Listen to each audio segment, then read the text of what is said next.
అసలు రైతులకు నేరుగా క్యాష్ ఇన్సెంటివ్ ఇవ్వడం. అంటే వ్యవసాయం ఇవాళ రేపు గ్రామీణ ప్రాంతాల్లో ఏమైంది, వాడు 100 ఎకరాల భూమి ఉండని, 50 ఎకరాల భూమి ఉండని, 10 ఎకరాల భూమి ఉండని, రైతుకి ఎవడన్నా పిల్లని బట్టి ఇవ్వడానికి రెడీగా లేదు. యూకేలో వచ్చి వాడు చిన్న వాచ్మెన్ జాబ్ చేస్తే వెతికిస్తారు. కారణం ఏమైంది, ఎందుకు జరిగింది అంటే రైతు అంటే ఆదాయం తగ్గింది, రైతు వ్యవసాయం అంటే చిన్న చూపు అయింది, అది లాభసాటిగా లేదు, ఎంత చేసినా కష్టమే అనేటువంటి భావన వచ్చింది. అటువంటి పరిస్థితుల నుంచి కేసీఆర్ గారు రైతు బంధు అనే ఒక ప్రోగ్రామ్ తీసుకొని ప్రతి ఎకరానికి సంవత్సరానికి 10,000 రూపాయలు ఇన్పుట్ సబ్సిడీ, దేనికోసం ఫర్టిలైజర్ కానీ దాన్ని దున్నడానికి ట్రాక్టర్ రైట్ కానీ అట్లా ఎంకరేజ్ చేద్దాం వ్యవసాయాన్ని అని చెప్పి 10,000 రూపాయలు ఇచ్చాము. 24/7 క్వాలిటీ పవర్ ఇచ్చాము. చెక్ డ్యాంలు చెరువులు బాగా చేసి ప్రాజెక్టులు కట్టి సాగునీరు అందించాము. దాంతో వ్యవసాయం లాభసాటిగా మారింది. దాని పర్యవసానమే మీరు ఒక్కసారి గుర్తు తెచ్చుకోండి, బహుశా మీ అందరికీ ఎక్స్పీరియన్స్ ఉంటుంది. బిఫోర్ 2014 అండ్ ఆఫ్టర్ 2014 మీరు చూడండి ఒకసారి. 2014 ముందు ఏ కరీంనగర్, మహబూబ్ నగర్, నల్లగొండ మనం ఎక్కడ పోయినా కూడా 3 లక్షలు 2 లక్షల రూపాయలకి ఎకరం భూమి ఉండేది. కానీ కేసీఆర్ గారు వచ్చిన 5 ఏళ్లలో 3 లక్షలు 30 లక్షలు అయింది, 2 లక్షలు 20 లక్షలు అయింది. అసలు తెలంగాణలో ఎక్కడ కూడా 50 లక్షల్లో భూమి లేకుండా. సో అట్లా రైతు బంధు అనే మనం స్టార్ట్ చేసిన ప్రోగ్రామ్ గవర్నమెంట్ ఆఫ్ ఇండియా కూడా ఆలోచించి ఇది మంచి ప్రోగ్రామ్ అని చెప్పి దాని పేరు మార్చి పిఎం కిసాన్ యోజన పేరు మీద దేశం మొత్తం కూడా రైతు బంధును రిప్లికేట్ చేసినారు. Like that every program Telangana ఆచరిస్తుంది, భారతదేశం అనుసరిస్తుంది అన్నంత గొప్ప పేరు మన రాష్ట్రానికి. అది విద్యుత్ వినియోగంలో కావచ్చు, కరెంట్ లో కావచ్చు, రోడ్ ట్రాన్స్పోర్ట్ కావచ్చు, డ్రింకింగ్ వాటర్, అట్లా ఏ సెక్టర్ తీసుకున్నా కూడా Telangana has become a model. అసలు మన ప్రభుత్వం ఉన్నప్పుడు ఆల్మోస్ట్ ఎవ్రీ మంత్ ఏదో ఒక స్టేట్ నుంచి ఏదో ఒక డెలిగేషన్ వచ్చేది. డ్రింకింగ్ వాటర్ స్టడీ చేసుకోవడానికి, పవర్ సెక్టర్ స్టడీ చేయడానికి, హరితహారం స్టడీ చేయడానికి. యూకేలో మేము నిన్నటి నుంచి తిరుగుతా ఉంటే జస్ట్ అకాడమిక్ గా తెలుసుకుంటున్నాం. ఒక చెట్టుకు కొట్టాలంటే ఎంత కష్టం, ఇక్కడ చెట్లను ఎంత జాగ్రత్తగా చూస్తారు, ఎన్విరాన్మెంట్ ఎంత బాగా ప్రొటెక్ట్ చేస్తారు, ఎన్విరాన్మెంట్ హౌ ఇంపార్టెంట్ హియర్ అనేది నాకు చెప్తా ఉంటారు మన మిత్రులందరూ కూడా. సేమ్ థింగ్ కేసీఆర్ గారు ఆలోచించారు. నో అదర్ చీఫ్ మినిస్టర్ ఇండియాలో ఎవరు చేసి ఉండరు.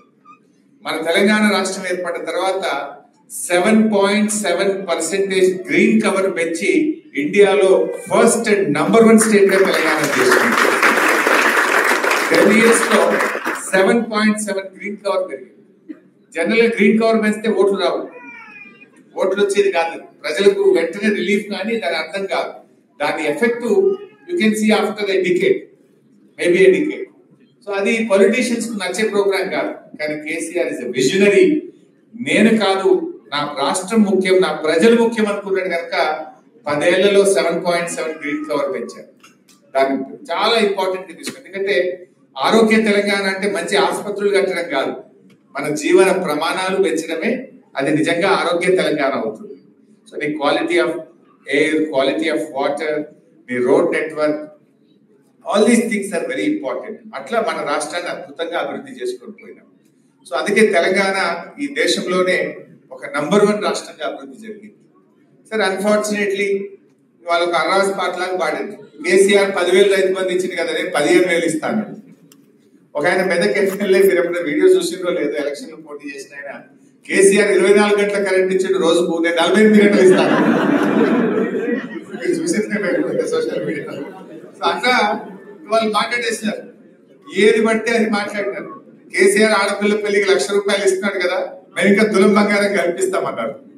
సో అట్లా ఏది మాట్లాడినా చెప్తూ ప్రజల్లో ఒక రకమైన మార్పు తెచ్చారు. ఒక చిన్న ఎగ్జాంపుల్ కూడా చెప్తాను.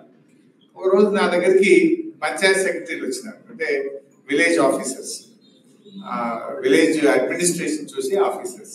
They all came to almost వాళ్ళ అసోసియేషన్ 15 మంది వచ్చినారు. చాలాసేపు కూర్చోబెట్టి నేను మాట్లాడుతుంటే they gave a representation saying that we have so much ఎన్నో ఇష్యూస్ ఉన్నాయి, మాకు చాలా కష్టాలు ఉన్నాయి, మాకు గ్రామ పంచాయతీలకు డబ్బులు రాక మేమందరూ అప్పుల పాలైపోయాము, ట్రాక్టర్లో డీజిల్ పోయడానికి కూడా ప్రభుత్వం డబ్బులు ఇస్తలేదు, మా రెగ్యులరైజేషన్ కావట్లేదు, అట్లా వాళ్ళ గ్రీవియన్స్ అంతా చెప్పారు.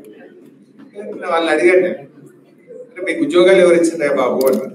కేసీఆర్ గారు ఇచ్చారు. అప్పుడు ఒకేసారి 10,000 జాబ్స్ ఇచ్చారు పంచాయత్ సెక్రటరీస్. ఉద్యోగాలు ఎవరు ఇచ్చారు? కేసీఆర్. ట్రాక్టర్లు ఎవరు ఇచ్చారు? కేసీఆర్ గారు ఇచ్చారు. మీకు పవర్స్ డెలిగేట్ చేసింది ఎవరు?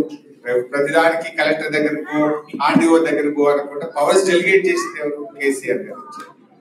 మరి మీరే కదరా పోయి మమ్మల్ని ఒడగొట్టింది అని అంటే అన్న ఒక మంచి మాట చెప్పండి. నేను కూడా ఐ రియలైజ్ ఏమన్నాడు ఒక సెక్రటరీ అందరూ వేసి, మాకు ఎట్లా తెలిసిందన్నా మీ విలువ?